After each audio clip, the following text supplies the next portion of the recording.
Talk hard and enjoy the mindgasm. The Intellectual Podcast starts now.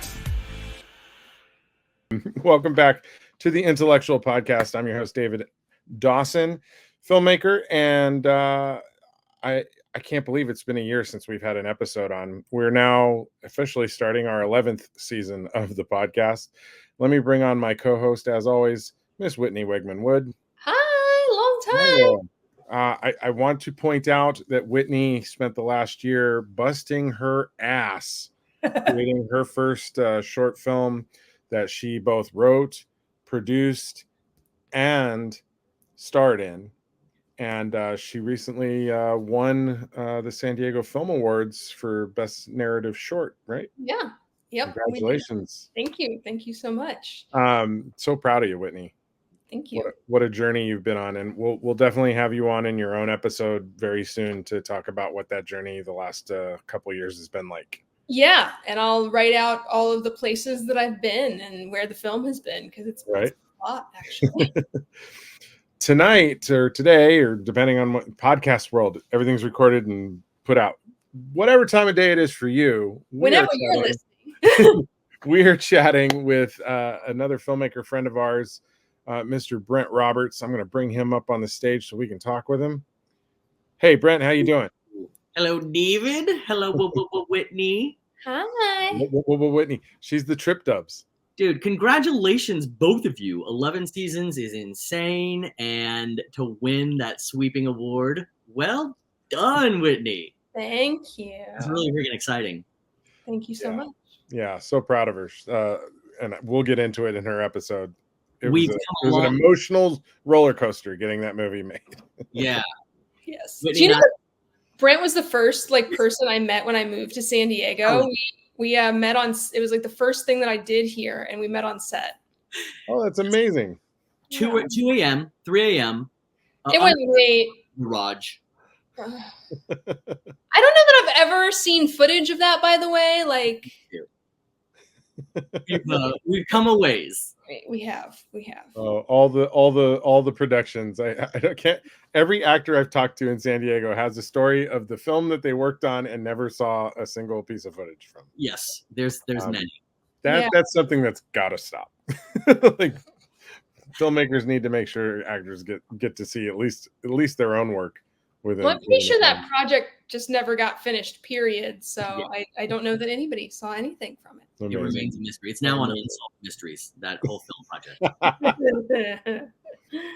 So, Brent, welcome to the podcast. You and I ran into each other at a recent film event here in town where we were watching Jaws. And you started telling me about a bunch of the things you've got going on, and I got to tell you, what you're doing was enough to basically bring me out of lethargy and say, you know what? Shit, it's time to do the podcast again. So tell me a little bit. I know you've got New Road Productions going, and I've got the handle there on the screen for everybody. Tell us a little bit about New Road Productions, and let's start with the podcast you're currently working on called Shipface, which I love that freaking name, by the way. Okay. That's amazing.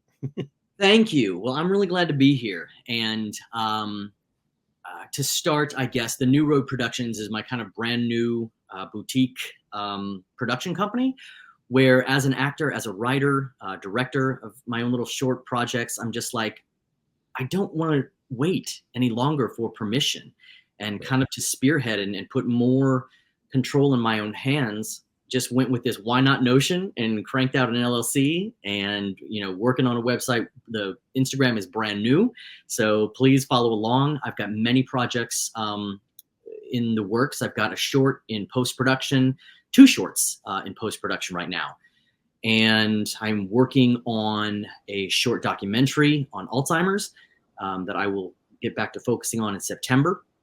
And I am kind of co-producing and spearheading something we're going to spend some time talking about later. And then probably the biggest project of my life and the biggest story that I have is called Shipfaced. And it's the confessions of a drunken cruise director, and why just this past June, I celebrated 11 years clean and sober. Oh, congratulations. Yeah, thank you. San Diego, you're lucky you didn't meet me. There'd be no Coronado Bridge. I would have burnt the city to the ground. I was a wild man. I mean, I've got enough energy, sober, that drunk Brent is a friggin' terror. So this story, Ship-Faced, my journey into San Diego was I landed in rehab. A ship spit me up when I was fired, and I determined I am not going back to an old way of life, and I started a brand new chapter in San Diego. And I'm very open in talking about my sobriety in this journey, because transparency and authenticity, I believe, leads to power in humanity, where when we share things that are a little bit vulnerable to talk about, we find so many other people like, man, that's my story too. And you find you're not alone in those things. Yeah, so absolutely. For me to say, alcohol had me in its clutches and I couldn't get free. I wanted to stop and I just couldn't. I had to call myself an addict and say I'm an alcoholic and seek help and treatment. And it has made all the difference in my life. And this story is something, through the years of sobriety, I'm like, man, I have lived some wild tales at sea. And with my years in Vegas, from youth ministry in Vegas and all the things there, that the combination, all of it just started landing and downloading in my head of like, this is a great story. And I kind of describe Ship-Faced as the Love Boat on Molly, where we find a cruise director out at sea and he's doing great. Things are going swimmingly in his trial period as a cruise director. And he's got one more cruise to get perfect guest scores to secure this job, which has definitely helped him reclaim new purpose, and he feels great. Or he goes back to working on land, like as a bingo host in Branson and a bus guided tour type existence, working at Denny's as a waiter. And this has kind of saved him because he's a fallen purity pastor. A gay cruise and a Christian cruise both end up on board in one voyage, and he has to face everything he's running from on land or go overboard. And so it's kind of a salvation at sea story to win the cruise, win the job. There's romance with a ship doctor and just like so many things that go on board to bring nuance to both of these groups, the LGBTQ community and the Christian community, where we can find commonality in our humanity. And it's so funny when you're out 6 miles outside of the law and maritime law out at sea, the world looks different and people find a way to relate to one another out there at sea like I'd never experienced before from all over the world. It's the most prime example of a petri dish I've ever seen with being out there at sea, to look at so many levels of the world and hierarchy in relationships and love and adventure and what is the whole point of all of this. So it's a comedic half-hour television show that I have in development. I've got several drafts in writing and working on a very clean pitch deck that I'm ready to start taking to studios and producers. And as intellectual property ahead of this, I have a podcast called Ship-Faced Podcast, where I go under an alias and I interview people I may have worked with, and we protect their identity in case they're still out on those cruise lines. It's essentially a podcast where no guests beyond this point, crew only, talking about things like a Disney princess coming around the fence and have a cigarette. I'm like, those damn kids.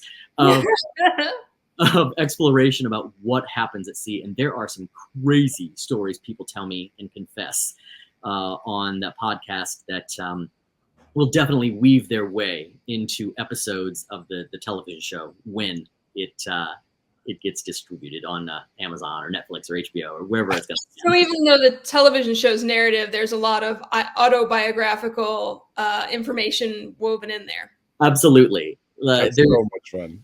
like any true story, based on true events, there's much of Tyler, the cruise director, that is similar to my story, and yet of course weaves in other components of what other people have been through. Oh man, I'm a huge cruise fan. I've got 2 cruises on the book right now for the next 6 months. So I'm going on a cruise in October, going on a Disney cruise, my first Disney cruise in January. Oh boy, here we go. I absolutely love cruising. It's one of my favorite ways to vacation, but I always try to talk, especially to like the entertainment staff, because they're the easiest to talk to. But I like going and talking to those guys and just like, so how long have you been at sea now? What's the experience like? How do you like working on the boat? And you talk to them enough over enough nights, and eventually they're like, all right, you're cool. And they start telling you their stories, and they are wild. Yeah. It's like a floating little city, and a week is like a month and a half. Because your contracts for a cruise director were like 4 months at a time. For the singers and dancers, it can be like 8 to 9 months at a time. Yeah. And there are no days off. Like you live and breathe and work. Everything is just ship, and it gets crazy and chaotic, and it's so hard to describe unless you've been out there. And especially, people who've ever worked in that industry relate so closely with so many of the stories. And guests, of course, love it to hear some of these things with how crew experiences guests, the majority of which obviously are wonderful. It was obviously an incredible time of my life and something that I treasured. And to lose it was my rock bottom. Wow. Having it taken away from me was my rock bottom. Believe me, I had plenty of other things that could have been, should have been. I think you got a problem. But yeah, I'm extremely excited about it because there's so much that's passionate in the story for me. Number one, to be silly and playful, and that lens of just laughter in life. It's who I am.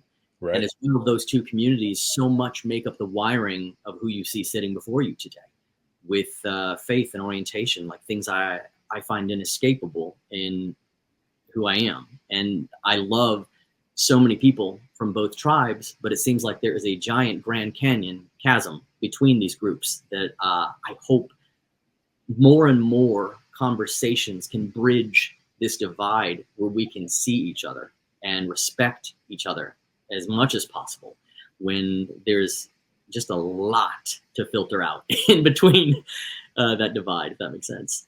Yeah, well, makes that concept sort of bridges into what you're going to do with the traveling show, right? Yes. Yeah. About the traveling show? Yeah. So when I come from a ministry background, and I went to a private Christian college. I have a Bachelor of Biblical Literature. I interned in youth ministry in North Carolina. I interned in Tanzania, Africa, in a mission field. And I interned for a year in a mega church in Las Vegas. Wow. And once I graduated, I was like, man, I love speaking. I love teaching. I love acting. I love sketch, and I love comedy, and I love like music and worship leading. I don't want to be pigeonholed into being a lone missionary somewhere or the single youth minister somewhere. And I went to a bunch of people at college, and I was like, hey, we've done a bunch of stuff before that I'd written and cast people in. It's like, would anybody be on board if I started a ministry and we hop in a van and tour the country? And like 20 hands shot in the air. And then we whittled it down to the 3 who were serious. And my parents bought us a van, and we traveled the country to camps, conferences, and churches with sketches we wrote that I led, and the road ministries for several years. And it was an absolute highlight of my life. And when I finally, at 22, came out, I fell out of ministry because I knew well in advance I wouldn't survive here. I wouldn't be welcomed here. And instead of being outed or told to leave, I checked out myself to spare myself the pain. And how hard was it to come to that decision? Because I would imagine it sounds like that your faith and your ministry was a huge part of your identity, which again, as you're saying, is kind of in conflict with this other major part of your identity. Like, you essentially are faced with a choice of picking one over the other. I mean, how incredibly difficult was that for you? Yeah, it is truly one of the most difficult things people walk through, especially people so fully ingrained in any kind of faith culture, where you build familial relationships with these people you go to church with, you serve with them, you volunteer with them, you know their stories, you pour a lot of money into your tithes, into these communities. And when family will tell you this just isn't the place for you anymore. You either change or you go. You're not welcomed as you are, and knowing you can't change. There, you know, that, how problematic reparative therapy has been exposed to be, and ridiculous. It's there. You can find most LGBTQ people who grew up with a traumatizing story that if there was a button to push to change it, many would have. To go through all the heartache and headache of being other, being different. I absolutely love who I am this day, and find so many friends and other people who, same thing. We are who we are. We love it and embrace it, and it's a color of the beautiful kaleidoscope of me that I get to filter life through and do life through. But for a long time, I tried to pray this out of myself. I tried to, went to private counseling when I was 16 years old. Didn't tell my parents. Drove an hour and a half away to go have a counselor tell me, this is sinful, and it's very painful. It's a very traumatic thing that leaves a lot of scars. And so to find communities of people who will still walk across the threshold of a church door to find proximity to God and to their faith and other people, they're sincere about their desire to go back to a place that has hurt them, where they've been traumatized and expelled for not anything they necessarily did, but for just who they are. So it was, and like I said, when I talk about these things, it's no bullshit. Like sorry, can I cuss on here? Yeah, absolutely. Okay. Yeah, we do all the time. I loved it, man. I love telling stories by the campfire and just helping like teenagers know what I believed, that there was a God who made them and there's hope, and just to lean into a created life and living a life of service and so many things that I was so passionate about.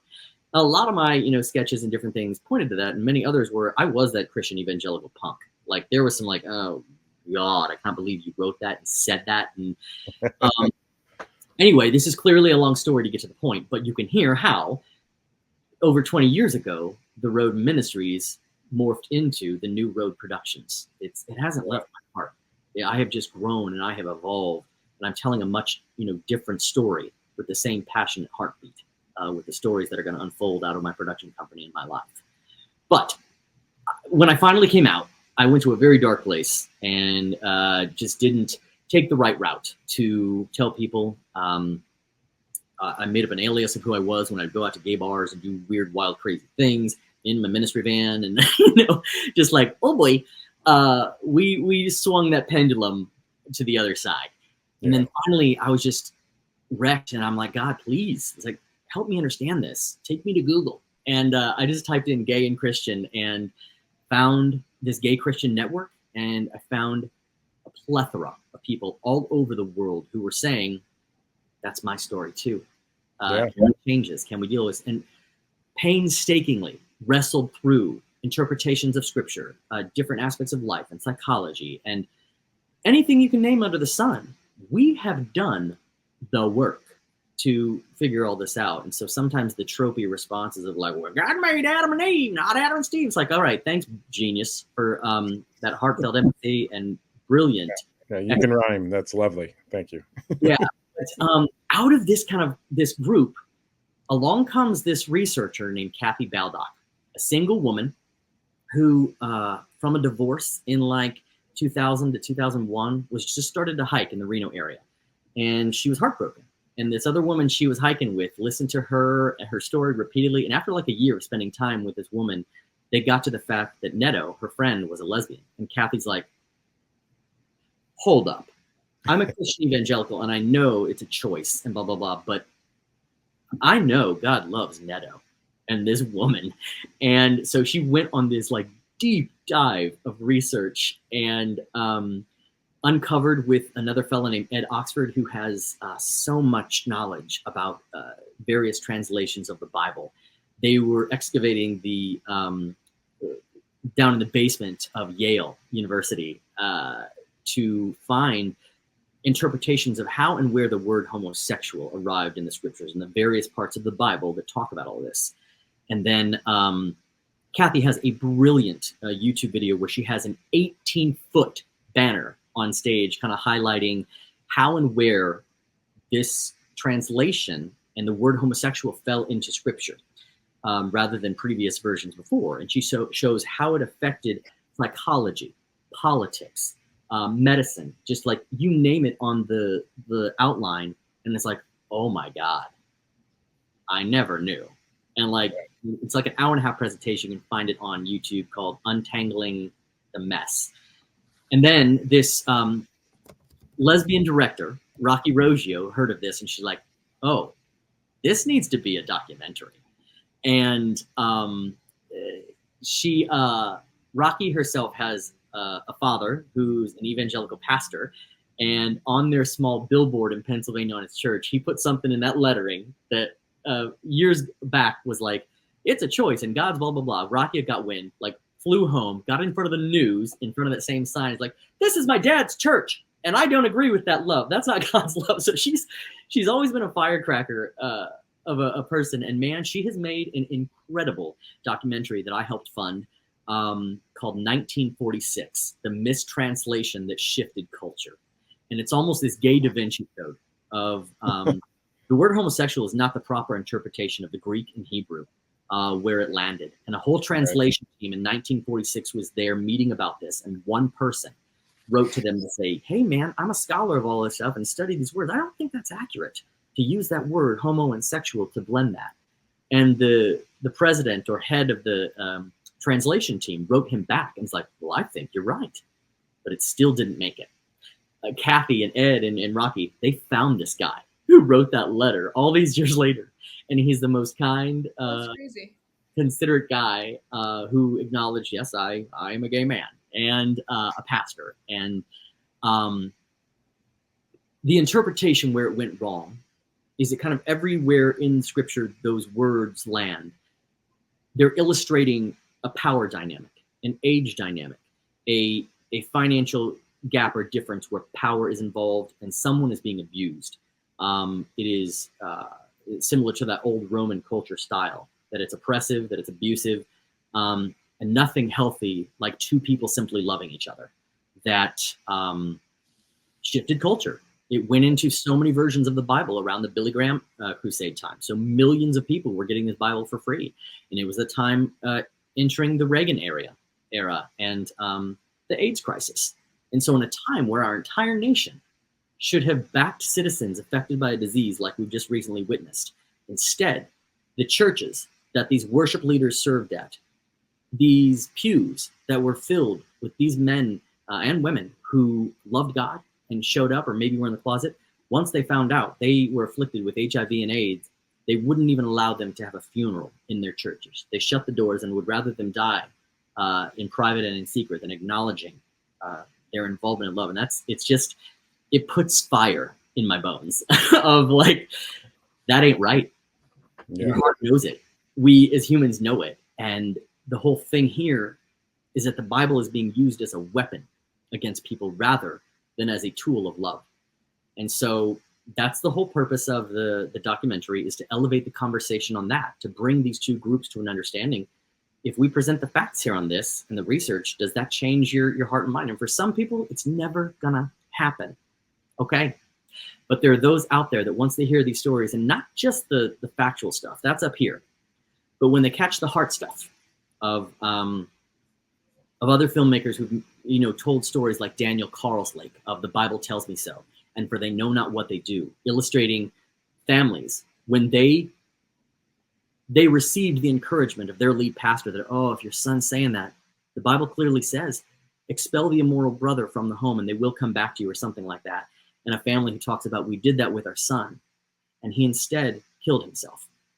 It's stories like a guy I knew from Palm Springs who let me stay at his place while I was out there hiking and listening to him and how he knew Kathy, and through the pandemic, because he was isolated and alone, and his 80-year-old something mother still held to the notion as her priority that it's just still what the Bible says and you're an abomination and I can't, tell you I love you without letting you know it's wrong. He chose to end his life as well. This is life and death for people being afflicted by this notion that somehow they're not loved, that somehow they're not whole, that somehow they can change this and God doesn't accept them or love them. And especially for younger versions of people, knowing the suicide rate of LGBTQ teens and how much of a young teen homeless population is made up by this community that is forced out of their Christian household, it really makes my heart beat in a righteous indignation type rhythm where I have to do something.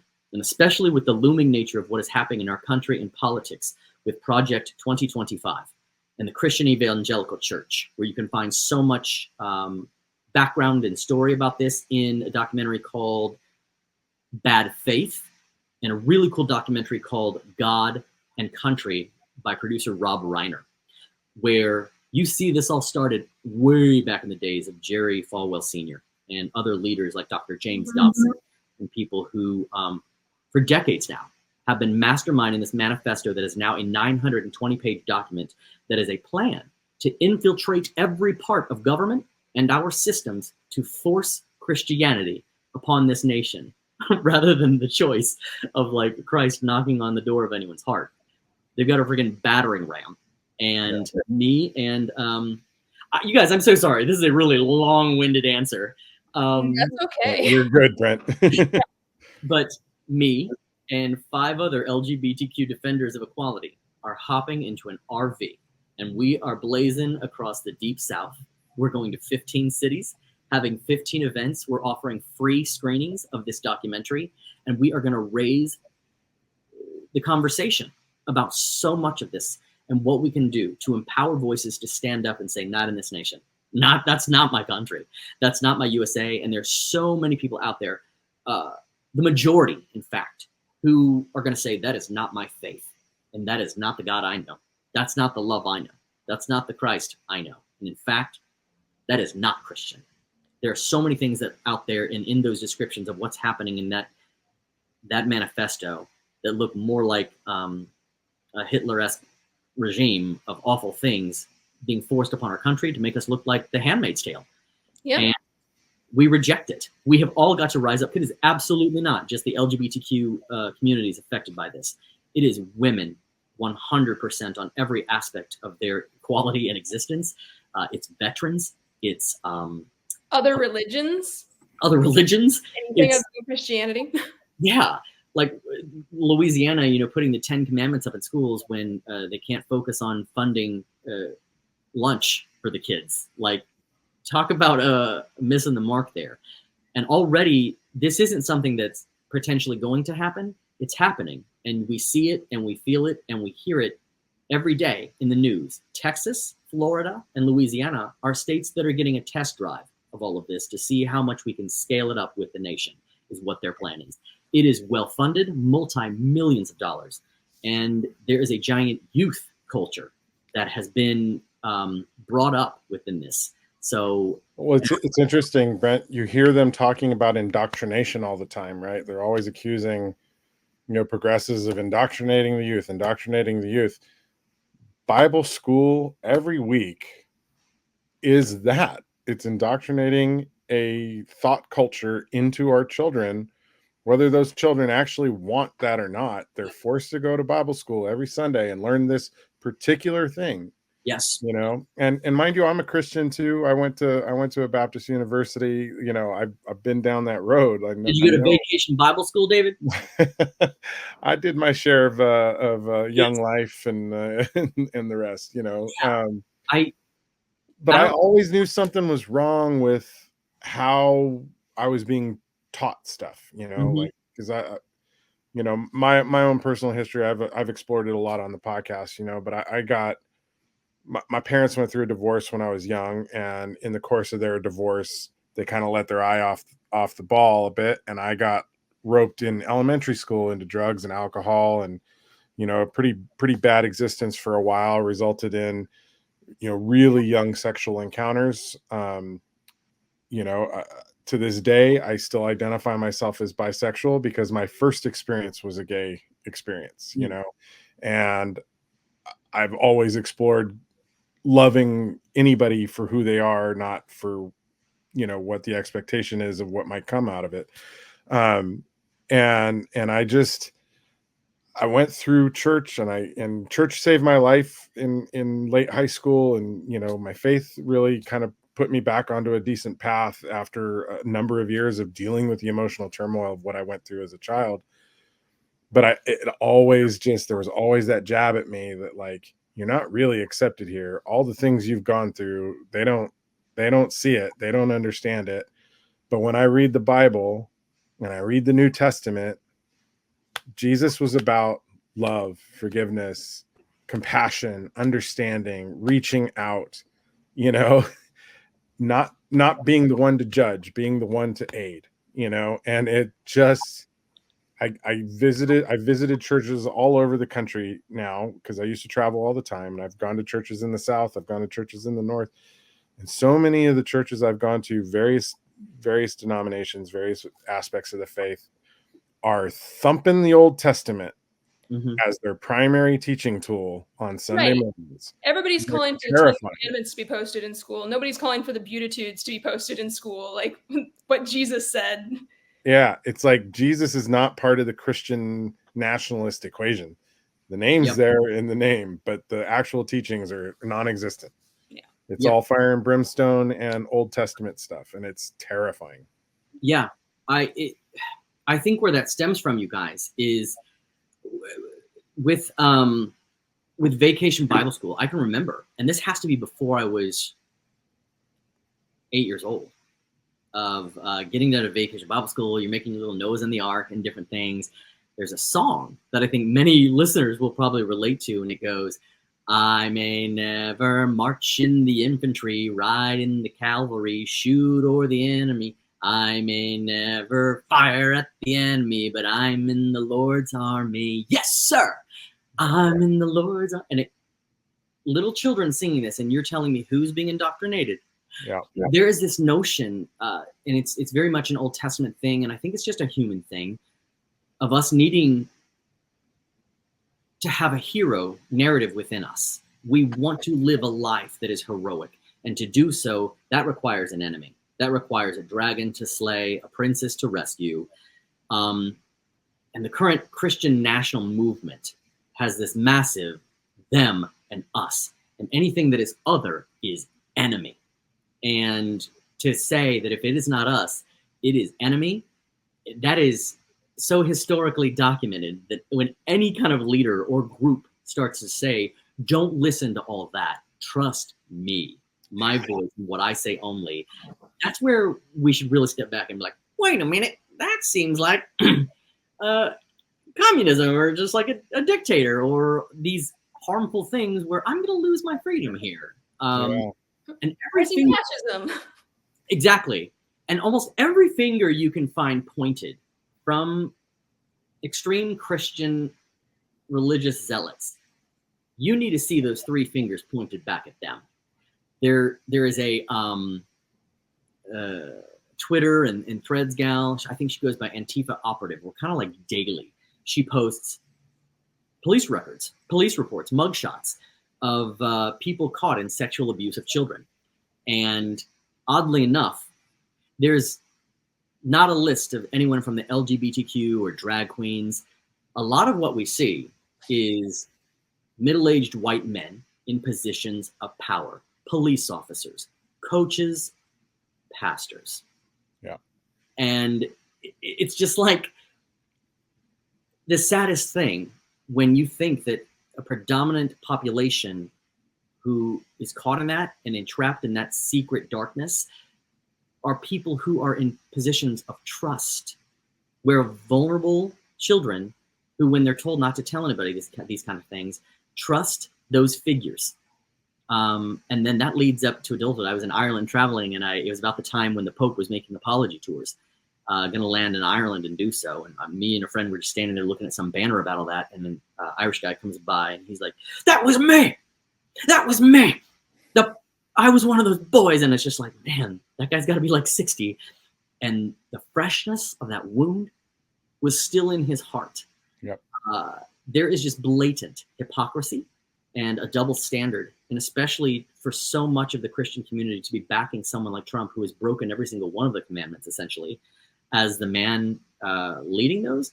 I don't need to like sit here and bash Trump. What I think the lead, and especially what we're doing in this RV tour to go across the country showing this documentary and raising voter registration is to say, this is far beyond Joe Biden. This is far beyond Donald Trump or any candidate, because this project is going to outlive this Republican candidate. This is going to become Project 2029 if it's not Project 2025.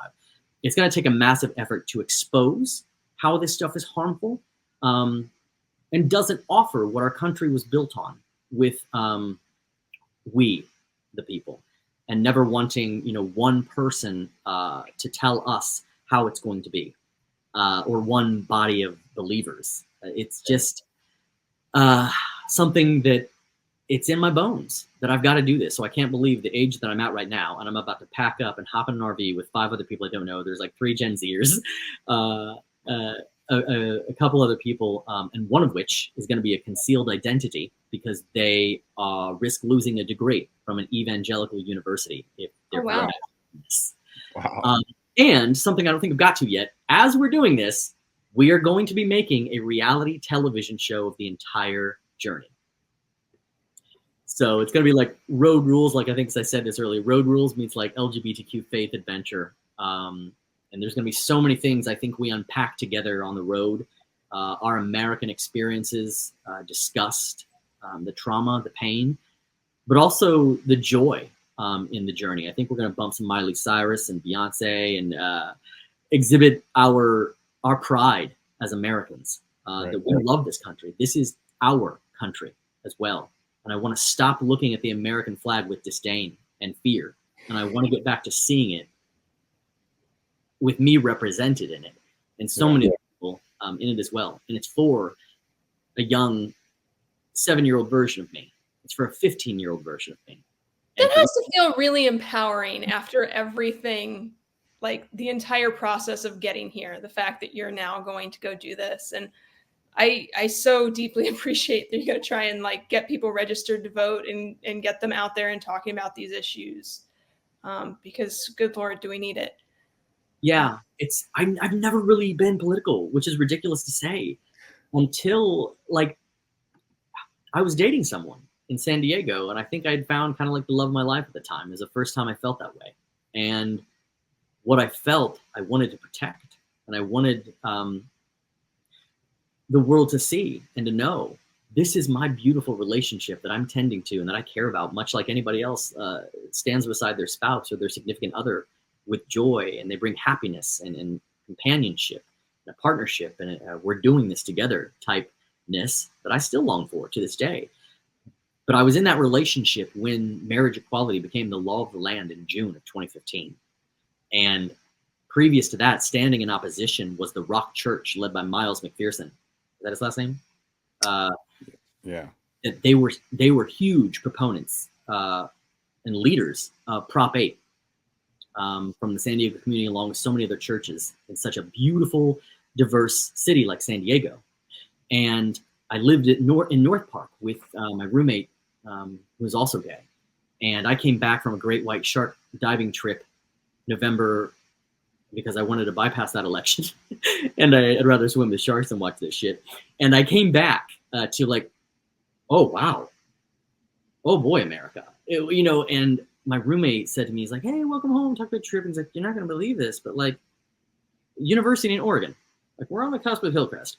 He's like, I was just walking out to my car, and he wasn't like wearing a unicorn onesie or anything, but some guy drove by and was like, hey, faggot, Trump's president now. I'm sorry to drop the F word on here. It's a hard word to say, but it's a word that has become permissible by a bully in the leadership of our country. I would stand against that with full opposition. It's interesting, Brent, because I remember having conversations with friends leading into that 2016 election, and I kept warning them. I was like, Trump's a danger, because we are just coming off of a wildly progressive advancement in the country. First Black president, gay marriage, the list goes on. Those 8 years were incredibly advancing. And if history teaches us anything, it's that with every advance comes a pendulum swing wildly the other direction, as the people who feel slighted by those new changes try to drag us all back into the dark ages. And, you know, I warned people because, you know, Hillary was a toxic candidate for a lot of people. And I kept telling them, I said, look, don't be lethargic, go vote. Even if you're voting for Hillary, it's not a vote for him, you know? And I think we ran that problem where people were like, look, the world's changed so much. There's no way this guy's going to get in there. And even if he does, you know, there's all the checks and balances and nothing's going to happen. And I don't think people understand how fragile the democracy truly is. You know, democracies in the history of man do not last very long. No. You know, and this is a great experiment, and we are currently failing at it. Yeah. We're still a baby nation compared to like so many others. Yeah, exactly. And I think having recognition of like, oh, this is still like an experiment. This is something different and beautiful. And what has made the United States of America something so profoundly free and different, and us having the ability to have so much choice in commerce and options for our lives. I don't want to be told, you don't like it, then leave. And I don't want to tell anybody else, like, if you don't like it, leave. That's not the answer. A conversation in the middle is the answer. We're not going to get everything we want as liberals or Democrats, and you're not going to get everything you want as a conservative or a Republican. I just think it's time, though, to sound alarms to say the Republican Party you once knew is no longer that. It's gone. It is hijacked. And we have no choice but for the people who continue to vote for Trump in this no matter what fashion to say, then clearly your morals and your ethics align with his. And if that statement bothers you, then that's a double standard you need to address in your heart and your mind. Because if you wouldn't tolerate some of those behaviors and actions and words and bullying and things that he is incredibly well documented in doing and promises to continue to do so from someone in your own family or a friend around your family or someone you work with, why on earth are we working so exhaustively to continuously defend the shit that he does and gets away with? Yeah. It only indicates that has to be you. You identify with that morality. That is you, and you need to accept that in that vote. Like, you can't get away from that. And though there's things that I can say that I'm so not happy with the Democratic Party and Joe Biden, and it's like, it's bad, y'all. Yeah. No party's great. You know, no party 100% hits the home runs every time they go out. Certainly no president ever does anything that's, you know, 100%. The thing that I tell a lot of people too is like, I didn't agree with most of the presidents that were in office as I've grown up, you know, and I shifted from being a Republican to being an independent to being a Democrat to just kind of identifying now as a kind of right of center person, you know, or left of center person at this point. And I just, we have to understand that in the past we had presidents who we maybe didn't agree with, but if you looked at their compassion, their morality, they did by and large the best they could to try and guide the nation in a way that made sense to them to make the best life for everybody. I felt that way about every one of those presidents, even if I didn't agree with them, until Trump. When Trump got into office, all I ever felt like Trump is looking out for Trump. What was that, Whitney? Repeat that. Oh, I was just saying, at least it seemed like they had a moral framework from which they were working from. Exactly. Yeah. We would be in opposition, not enemies. Yeah. Like, I think any political party needs to be able to have the stance when things pass or happen, also to say, and what about them? Rather than this, and what about me? Type aggressive stance where it seems so selfish, so greedy, so opposite of when Christ says, whatever you have done unto the least of these, you have also done to me. When I asked you for a bite of food, when I asked you for a drink of water, when I was naked and needed clothing, all of those things where our Supreme Court just declared being homeless a crime. There, an immunity for anything a president wants to get away with. We are in serious danger, and we need to raise the bar of ethical standards, the standard of the president of the United States, the age. I don't want any, I'm not ageist, but at the same time, you try to compare any job that these two men might try to go qualify for, being a manager of a restaurant or no matter what, like, well, I don't know. You know what I mean? No one would hire these two right now. Just on and how much buy-in do they have on future decisions that they're making if they know, okay, I got 15, 20 years tops. Right. They're not worried about, climate change, and the effects 40, 50 years out. Exactly. And for me, the way I define politics is just the prioritization of issues that matter to me. And obviously, for me, having equality as a gay man in this country, I have been paying taxes since I was 18. And if I'm not going to get equality, you're not going to get another damn cent of my money. There are LGBTQ people who have fought, served, and died in our military, spilt their blood and their lives for our freedom and equality. We are not going to be suppressed. And it's why we continue to have pride parades, to acknowledge anybody still living on the sidelines, hiding in fear of being who they truly are, as an equal part of this giant, beautiful tribal family we all are, sitting around the campfire of beautiful Americanism, sharing all of our stories and music and creativity. I want Christians, even crazy ones, let Westboro Baptist picket funerals of soldiers and gay men. Sure, that's your right here in this country. I want everybody to continually have that freedom versus anyone being forced to pray. You will not make America pray again. You will not make me pray. You will not make me do a damn thing. And if so, this is not the America I was born into, and an America that I want. I think a little bit of, I can already envision the comments this podcast episode is going to get about, I thought this is a film and creative podcast rather than political. The point is, we don't do something here and now with all this, we will not have room to be creative filmmakers. Like a gay story will be a pornographic story. Yeah. My ship-face story, like absolutely not. Just so many things that I've been a part of in movies and stories that I have been moved by, and I've seen myself represented on screen in various characters. When I finally felt a breath of like, oh, I'm seen. That guy's like me in whatever television show or movie you can think of. That all of us have seen some aspect of our humanity reflected in a story, and that is the beauty of television and film and documentary. Of getting. Let's be honest, that's the job of an artist in the first place. Like, I hate when people always get mad at, like, whenever somebody does an acceptance speech and they're like, oh, just do your acting and don't talk about politics. It's like, that is our job as artists. Look throughout history. Artists hold up the mirror to society and point out what's not working and why. Yep. They usually do it either, with either comedic, you think Oscar Wilde, right? Or by just highlighting what you guys are doing. Highlighting what happened in history and why this is absurd. That's our job. So if anybody does give any flack to this podcast, they need to start doing some research on what the history of being an artist is, period. Yeah. You guys, I love being a storyteller. I just love when I get to sit down with anybody and be like, man, when I was 8 years old, and just leaning in to be like, tell me what I just, no matter what the story is, I love hearing it and I love telling them, and especially having the privilege and honor to do so with filmmaking and writing. It thrills me like nothing else in my life. And I want to be able to keep doing this.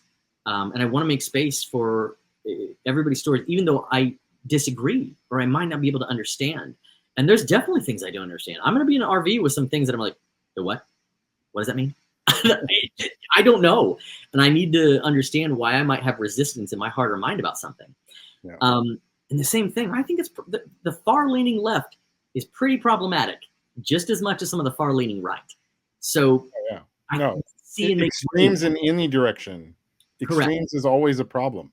Yes. And I've been telling a lot of people too, like primaries, voting in the primaries are as important, if not more important than voting in the general election.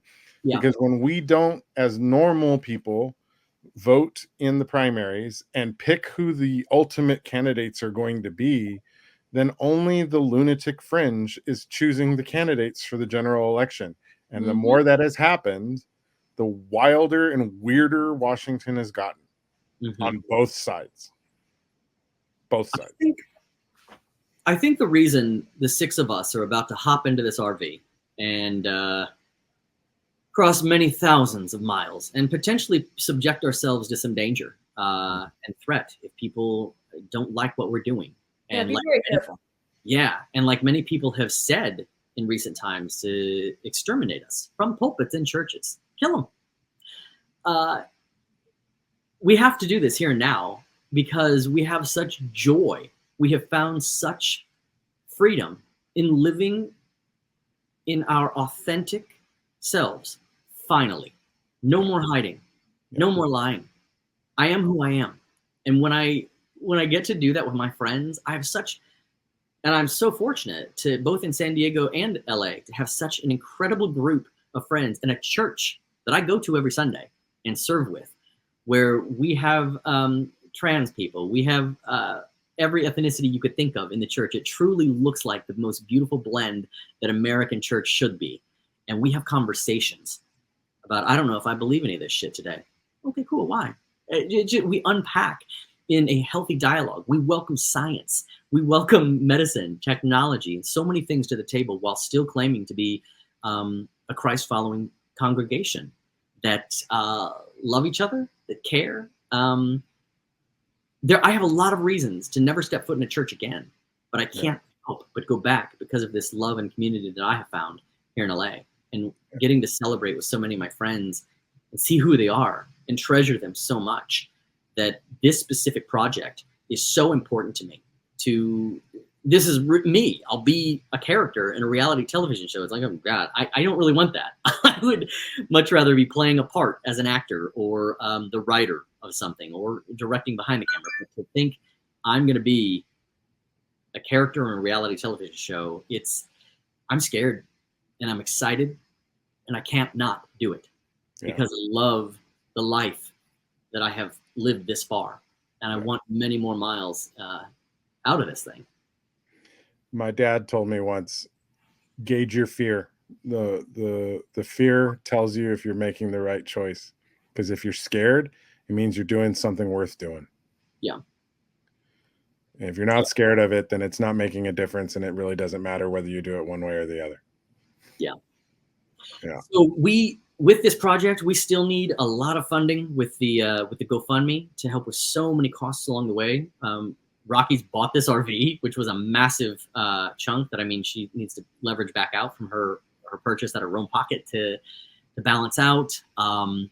We need sharing of this project and the road trip, the destination. Our first stop's Temecula. July 31st, we're coming to Temecula. So rally up some people, come put butts in those seats. They're free tickets to come screen this awesome documentary. And wow, July already. That's soon. Weeks. I know. I've got a lot of work to do between now and then. And we're going all over the country. So if you know people in these various cities we're stopping at, please invite them. Tell them to get there. We need some housing along the way to stop, to get us out of the RV and have an overnight for the six of us. Meals, places to host, just anything to kind of contribute and throw in. And I will also give you guys a very concise document that puts some wonderful resources out about Project 2025, how it aligns clearly with 47 in Trump's personal things. Like, you can't differentiate here. Right. I've got a great resource to send you that's quick and concise like that. Okay. And all the other links. And for any aspect of my life, for my sobriety, for being a man of continual faith that cannot seem to escape believing and being gay, I'm so here for anyone listening to talk to and converse in a peaceful way about all of this, honest and real. And looking for producers for 1946, the road trip. And as well, I'm looking for partnership and producers for the Ship-Faced television show and another feature that I've got written, and many things in my bag that I intend to make happen like in the next and best years of my life with the New Road Productions, San Diego and LA. Well, that's awesome, Brent. It's been great talking to you. Honestly, I've had so much anxiety, and just like hearing you talk about this stuff and what you're doing, it seems empowering, and it makes me feel better to know that that you're out there doing this, that other people that you know see the importance in this, and that you've found some way to make a difference. Yeah. People much smarter than me, much braver than me, with many more years of experience than me, I'm going to be a resource for. I don't claim to be any form of guide on this. I'm just sharing what I've heard and what I know from a pretty passionate place within me. And I'm really grateful for you two just having me on. It's great to see your face, Whitney. I've missed you. And we're holding on to hope, y'all. Hope will keep us going through this thing. Absolutely. I think that's the perfect closing statement. Hope will get us through. Brent, thank you for motivating us to get off our ass and podcast again. It's been a long time. The passion that you have for this came through so clearly when I spoke to you at the movie night the other night. And it touched my heart. It spoke to me. Obviously, I shared a little bit here of my own history and why this touched me as it has. And I'm proud of you. I'm rooting for you as you go out on this trip. I've done my journeys across the South, and I know how dark and weird that trip can get. So, please keep in touch with us. Make sure you're checking in. We'll be following along. I think I may have a resource or two in the South to direct you towards for some maybe some lodging or some assistance in some towns. Okay, so just send us some messages on the side when we're done here. And also, if you can send me the full list of cities you're going to be going to, I'll put it in the notes on this episode as well, so people can easily tell if you're coming anywhere near them, so they can come out to see the film. Absolutely. Thank you so much, Brent. Appreciate it so much. Thank you. Whitney, travel safe. On notice. I'm getting you on here soon to talk about The Last Butterflies. All right. All right, guys. Thank you all for listening and watching us on the Intellectual Podcast. Hello there, citizens. I am the terror that flaps in the night. I am the floaty that will not flush no matter how many times you try in the toilet bowl of crime. I am Darkwing Duck, telling you please, talk hard and enjoy the mindgasm. Whatever the heck that means. After all, you are watching Intellectual Podcast with your ears.